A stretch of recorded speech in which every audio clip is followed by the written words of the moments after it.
Last week, 21 Pilots revealed the track list for their upcoming album, Breach, and then, not long after, they put out a video containing snippets and sort of a teaser for every song on that album, except for, of course, The Contract, which we've already heard in its entirety.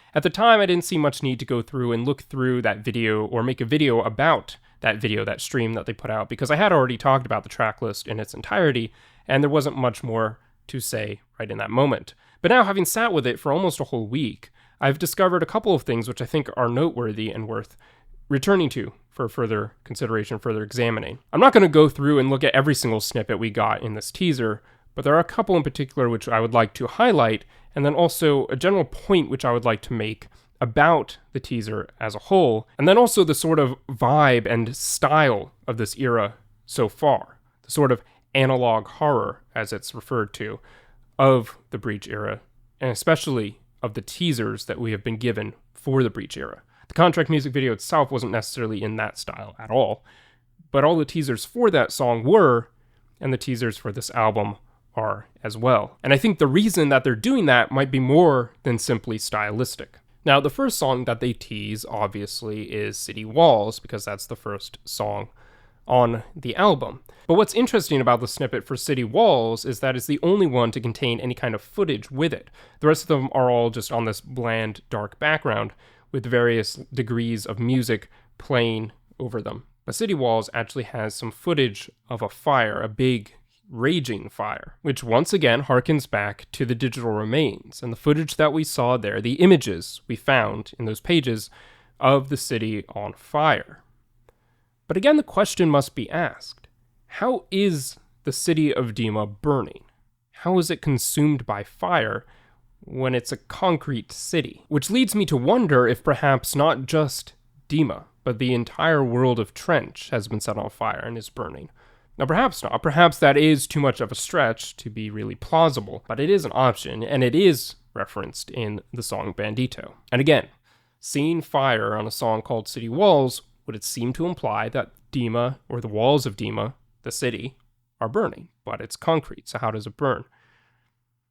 Very unclear exactly how that's supposed to work. The next song, Raw Fear, obviously can be seen to be related to that letter from the Torchbearer, which he bids Clancy remember the raw fear which used to fuel him, as well as where he came from. The theme of this song and that connection that can be made to that letter, as well as some other songs on the album, seem to indicate that perhaps a good number of these songs are actually going to be flashbacks themselves. Just like the show was supposed to be a flashback before we fight, perhaps many songs on Breach are also going to be flashbacks, filling in the gaps of parts of the story that came before that we still aren't wholly clear on, and also exploring new elements to the story, but set not in the present moment of, post-Paladin Strait, the contract, all of that, face-to-face with Nico, not set in that present moment, but looking back instead at some other part with the past of the story as the context and setting for those songs. And I say that because the letter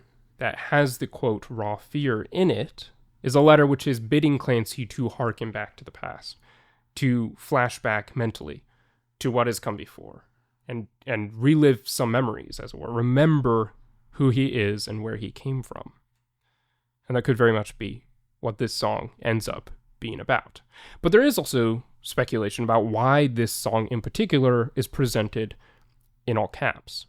One reason could simply be that it is a very obvious anagram for warfare, and that could just be further indication that these letters are sitting in this pattern right now, and that's how they're presented on the track list. But it's very easy to shuffle them around and turn them into another word, which is kind of the alternate title for the song, perhaps. Then there's also the idea behind the capitalization referencing Blurryface, because he often would tweet using just capital letters. So that could be the case as well. Obviously, it's pretty impossible at this moment to say what exactly the capitalization is going to refer to. However, it is unusual for 21 Pilots to do this in the titling of one of their songs. If you look back at their entire discography, they haven't done this before. They haven't presented a song in all caps. Now, it's not unusual for artists as a whole to do this. It's actually quite common these days to see, especially independent artists, putting capitalizations on some songs, but not all on an album, and so on. It's a stylistic thing. But when 21 Pilots do something which departs from their normal stylistic standard, if you will, it is worth noting and taking a second look at, because you never know what that might reveal. When the track list was first revealed, I thought for a couple of moments that perhaps the song Drum Show was really just going to be focused on Josh Dun, and there was even a chance it was going to be a purely instrumental track. Now, there's a number of reasons why I thought this. One, 21 Pilots haven't done that many purely instrumental tracks, which is sort of not a point in its favor, but it also is, because it could be a way for them to experiment with something new and also give Josh a chance to kind of take the forefront on a song. Obviously, we know now that the song has lyrics, so it's not going to be purely instrumental. But the other reason I thought that might be the case, and perhaps this was doubting 21 Pilots more than I should have, although I didn't actually think of it as a negative thing, was that I'm not entirely sure where some of these songs came from, or how they came about. Because they must have been written at some point over the past year, while they were incredibly busy with a very involved and wonderful live show, as well as releasing The Line, doing a performance for that, putting out a demo of Doubt that they hadn't released previously, doing some stuff for the 10th anniversary of Blurryface, and just being on tour, which itself is quite a lot, and then prepping for the release of Breach in and of itself, even before it had 13 songs. To fill you in case you missed the interview that came out right after the contract dropped that they did with Zane Lowe, they mentioned in that they initially were thinking of making a sort of expanded edition of Clancy, a deluxe edition, if you will, of Clancy that was going to have a couple more songs, but certainly not 13. You can't really have a deluxe edition of an album that has just as many songs as the album itself did. That is very much a double album, even if Breach isn't. So that very strongly implies, perhaps not explicitly, but very, very implicitly implies that there were not originally 13 songs ready to go after Clancy.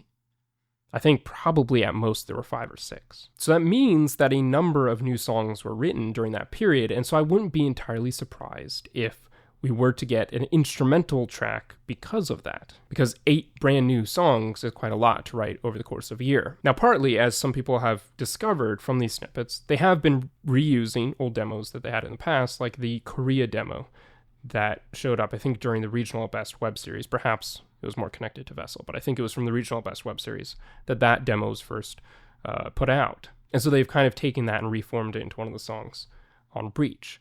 So that's part of the reason why they were able to, I think, come up with all these brand new songs over the course of a year once they decided to not have an expanded edition of Clancy, but instead put out an entirely new album. But regardless, that is part of the reason why I thought perhaps Drum Show was going to be more of an instrumental track than it seems like it's going to be. That doesn't mean that Josh Dun can't sing on it. He might still do that. And in fact, I hope he does. That would be very cool. But it certainly is not going to be a track 3 drum solo. Now, skipping over a couple of songs, we get to Robot Voices, which is the next one that I wanted to look at. The reason being, this is kind of the song that brings to mind the connection that I referenced at the beginning of this video, something which this collection of snippets, this teaser for Breach, brought to mind when I first saw it.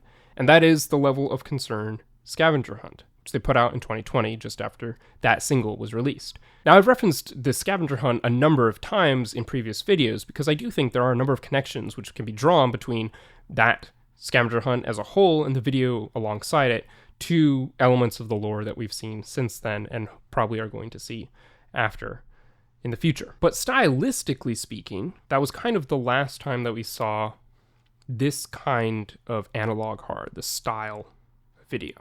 Certainly during the Trench era with all the dema.org.info site pieces and all of that, it was very much a similar style to this. The Level of Concern style was not new for 21 Pilots. But we haven't really seen it in its fullness in that way since then until now. So it very much harkens back to all of that. To that TV, which was sitting there in the empty room with this sort of style of broadcast, right? This teaser is stylized as if it's playing on an old videotape or something like that, or an old video projector system. Got the grainy scratches and the lines and so on. But the other key and important element of the Level of Concern Scavenger Hunt and that video, which started it all off, was the voice, the robotic sounding voice of Nigel. Feeling tired?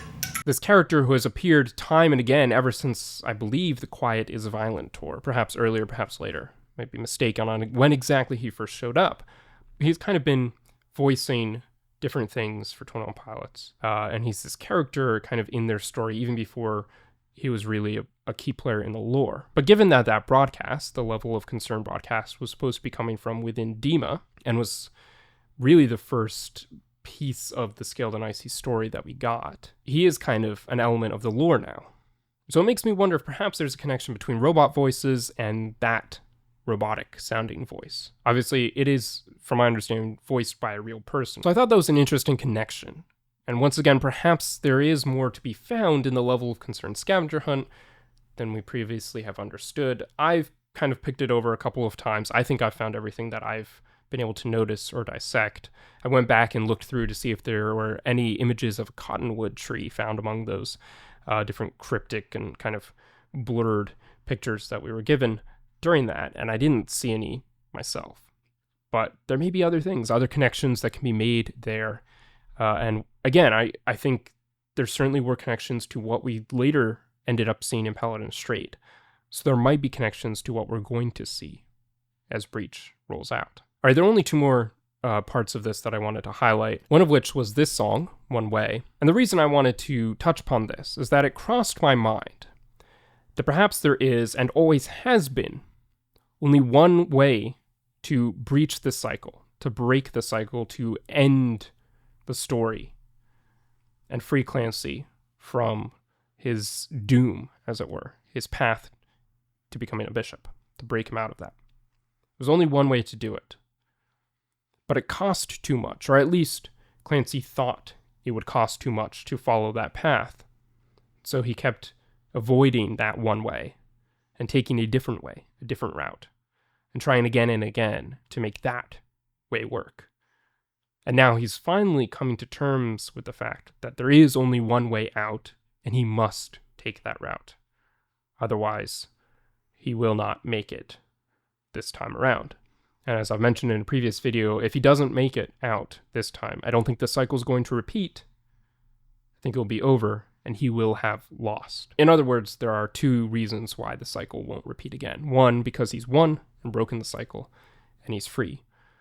Or because he's lost, and the cycle has been completed. And then there's also the song Tally. Given the title of the song and what the lyrics appear to be saying, I wonder if this is perhaps more of an introspective song tallying up all the mistakes Clancy thinks he has made. And that's why we have the lyrics that we do, and this kind of idea that he's so broken by his own brokenness. He's so in doubt of himself because of his brokenness. And because of that, he doesn't really think he can make it out, or that he even maybe should be free and make it out of this cycle, because he has tallied up everything that has come before, all the mistakes he has made in the past. So it could be that, or it could just simply be him making a tally of past cycles in general, or a tally of days that have gone by, or him tallying days that have gone by while in prison during the Scaled and Icy era. This song, again, could be another flashback right before the end. I think there are a lot of very interesting directions they could take a song like this in. But anyway, with that being said, this was sort of just a brief overarching look at a couple of key elements to the teaser for Breach, which they put out last week. There were some other elements of this teaser which I think were important and significant, but which I didn't think should be covered in a video like this, but rather perhaps given their own video or placed as supporting elements to another longer video I'm building up. As always, let me know what you thought of this teaser in the comments, anything that stood out you thought was significant, especially if it was something which I missed as I was going through this. And don't forget to subscribe for more music commentary and reviews.